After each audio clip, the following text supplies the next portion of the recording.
Up to this week, Governor Greg Gianforte had signed well over 700 bills into law and vetoed almost 40 more. But Friday was his last day to take action on the last major budget bills still left unresolved after this year's legislative session.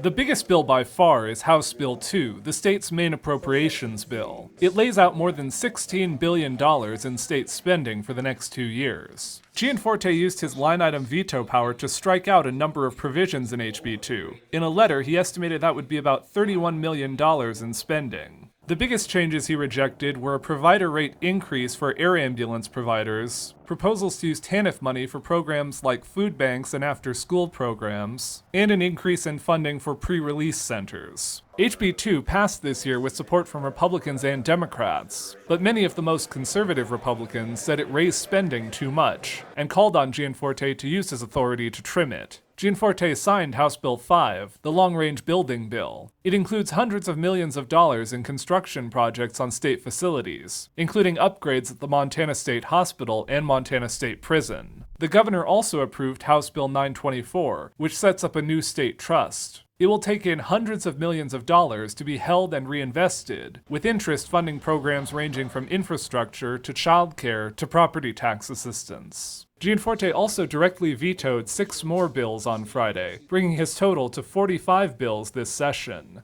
Once Gianforte officially receives a bill, he has 10 days to decide whether to sign it, veto it, make a line-item veto, or let the bill become law without his signature. Though it's been almost 2 months since the end of the legislative session, these particular bills hadn't officially gone to Gianforte until last week, because they were still waiting a final sign-off from legislative leaders.